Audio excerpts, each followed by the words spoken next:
আসসালামু আলাইকুম রহমতুল্লাহ বরকাতু। বন্ধুরা সবাই কেমন আছেন? আজ আমি আসলাম নরসিংদী ড্রিম হোলি পার্কে। অনেক সুন্দর একটা বিনোদন স্থান।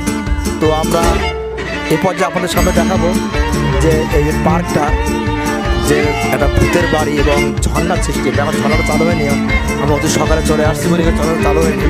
এখানে অনেক সুন্দর একটা দৃশ্য পুল তৈরি করা আছে এবং পাশে প্যাঙ্গুইন পাখি।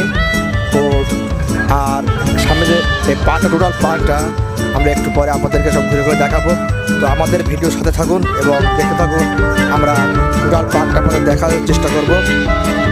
অনেক সুন্দর, বাংলাদেশের ভিতরে সবচেয়ে তো মনে হয় আমার মনে বলে সবচেয়ে আকর্ষণীয় জায়গা এবং খুব পপুলার একটা জায়গা হলো এটা, মানে বাংলাদেশের সবচেয়ে যেমন এবং প্রচুর পরিমাণ ব্যয়বহুল এটা আছে। তো আমরা এখন আসছি যে পার্কের সকাল 8টা বাজে, এখন 8:30 বাজে। এই সময় আমরা ঢুকছি যে যেহেতু পর্যটক এখন বর্তমানে কম আছে, কিন্তু একটু বাদে একটু পর্যটক প্রচুর পর্যটক আসবে। তো আমরা 7টা থেকে আসছি। তো আমরা আপনাদেরকে সমস্ত পার্কটা ঘুরে ঘুরে দেখাবো, প্রতিটা জিনিস আপনাদেরকে দেখাবো। তো আমরা অবশ্যই আমার চ্যানেলটা সাবস্ক্রাইব করবেন।